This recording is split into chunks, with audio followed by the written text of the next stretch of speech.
Good afternoon, everybody. Uneducated economist here. So this stuff is really starting to happen here in the economy. The Dow was down another 1,000 points again today, and if this keeps dropping, people are going to get into a panic sell, and they're going to get out at any price. And you're starting to see the cracks in the bond market. Now, everybody has their eye on the U.S. Treasuries. The U.S. Treasury is the safe haven asset, and so the yields on these Treasuries are really starting to drop. They're getting into record level territories as far as the yield that they pay. And then what's happening here is that people are getting out of the stock market and they're getting into that safe haven asset, that safe haven, of the U.S. Treasuries. But go and look at what's going on with these corporate bonds. Take a look at China. China has corporate bonds that are starting to fail. It's going to start in China and it's going to spread everywhere else. You're starting to see corporations over in China telling their bondholders, you either need to restructure, meaning that we're going to pay you out on a later date at a lesser interest rate, or you're going to have to take a loss on these bonds. One or the other. We're not paying you back what we promised. That is a default. And they're not the only ones. Go and look at the ticker symbol JNK. This is an ETF that tracks high-yielding debt. And you're starting to see a sell-off take place in this ETF. People are starting to get out. And they're getting out of the high-yielding stuff, and they're getting into the U.S. Treasuries. They're getting into what is perceived as a safe haven asset. Look at gold. Look at gold and silver right now. The moves on it are very small, not even close to being compared to the markets. A lot of people in the past have commented on my channel saying, look at what you could have bought and how fast and how far everything went and how much money I could have made. That's cool. I didn't buy gold and silver. I did in the beginning. I bought silver thinking that I would be making a lot of money off of it, but as time went on, I realized what I was buying it for. I was buying it as an insurance policy. I wanted something that was outside of the banking system. I wanted something that would assure that I had something tangible in my hand that wasn't part of somebody else's concept. It's silver. It's a physical item. I don't have to be promised that to be paid. We're coming into a situation where you're going to start seeing panic. People are going to panic about the markets, about their money. They're going to start panicking when the shelves start to empty out. If the supply chain gets disrupted and the stores stop getting filled, if the shelves go empty, people are not prepared for that. Right now, if you are not prepared for the lights to go out and the gas stations to be closed, you are not going to be having time to do it. It is your time to prepare has already gone. Buying a 50-pound bag of rice and cases of water is a very small price to pay to have something to eat.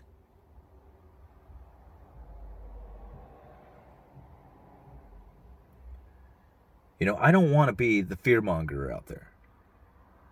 Okay, that's not what I try and do here. I try and look at the markets and just give my opinion on what I see.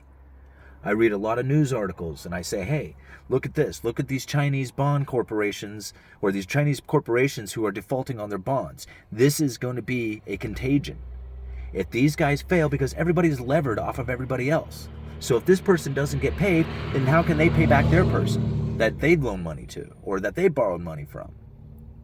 Okay, everybody is loaned money and borrowed money from everybody else. And if somebody stops paying, that starts to do a domino effect. Go and check out that JNK. JNK is a ticker symbol that tracks high-yielding debt.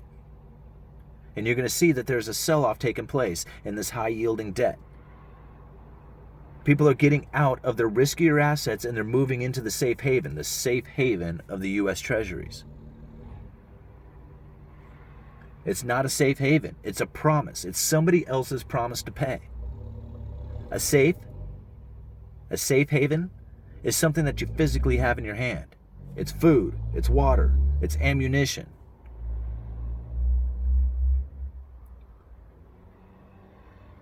lot of medicine comes from China. A lot of people don't know that. A lot of medicine comes from China. And if they stop shipping that medicine to us, what are you going to do? Are you prepared to deal with not having that medicine on hand? You know, one of the things that I try and tell people to prepare with is honey. People look at me like I'm crazy. But having honey on hand is an awesome, awesome preparing tool. For one, I just love the stuff, so I can eat it all day. But it also can be used as an antiseptic. You can use it as a bartering tool. If you get local honey, it can help with your allergies. Honey is an excellent prepping tool.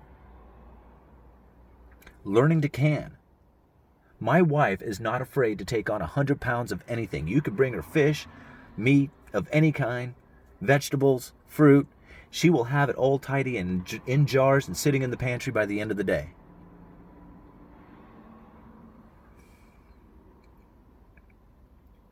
You got to get prepared, guys. You know, I lived out in the country for a long time. You know, I live in the city now, but I lived out in the country, and you had to be prepared just by default. I mean, you just had to be ready because the power would go out all the time. And if you had a freezer full of food, the chances of you losing it were very high. So you had to be ready. You had to be able to can your foods. You had to be able to, you know, deal with the fact that you were not going to be able to get to town.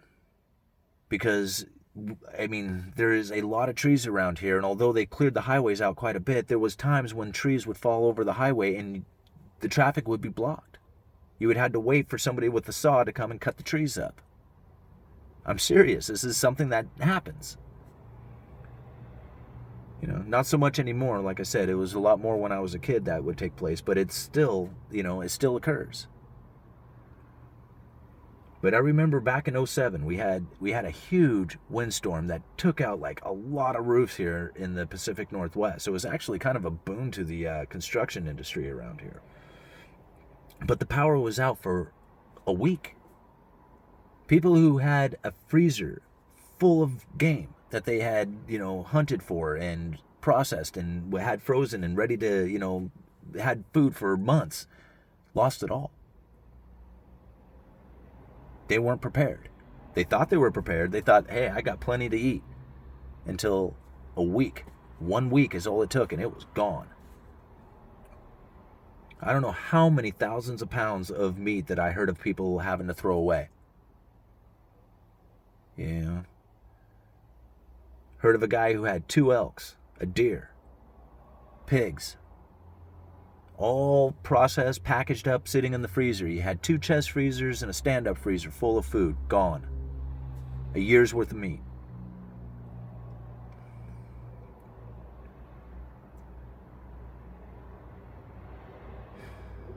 I guess that's what I'm going to leave a link for you guys. Go check out that Chinese corporate debt that is starting to default. Go check out JNK, that ticker symbol that tracks high-yielding debt that's starting to sell off. You know, this is where it's going to start, guys. Everybody has their eye on the Dow. The Dow is 30 stocks. Okay? Everybody has their eye on these top 30 companies. That's it. There is a heck of a lot more to look at than that. A lot more. And you don't have to look at where the money is. You have to look at where the problem is starting. And it's starting there in that high-yielding corporate debt. And that is going to spread. As people have lost their ability to pay back what they have borrowed, the issue is going to grow. Because if you can't pay back the person you borrowed from, then they're not going to be able to pay back the person they've borrowed from, and so on and so on. Until it gets to the Federal Reserve printing up money and buying treasuries. Going into hardcore quantitative easing. This is happening, guys.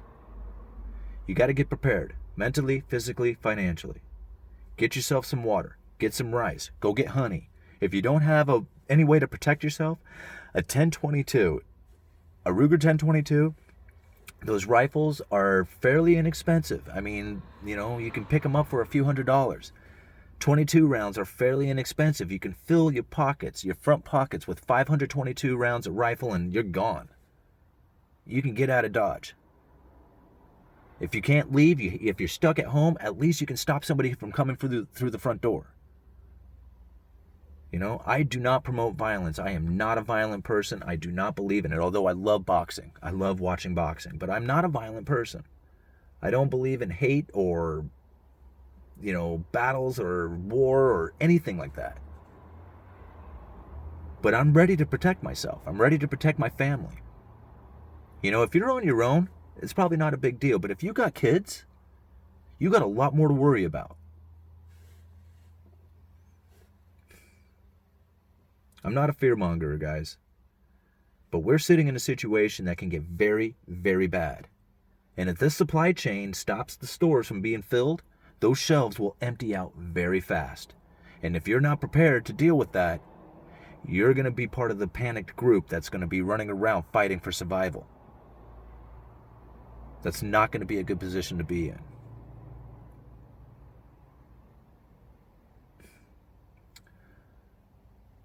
All right, guys.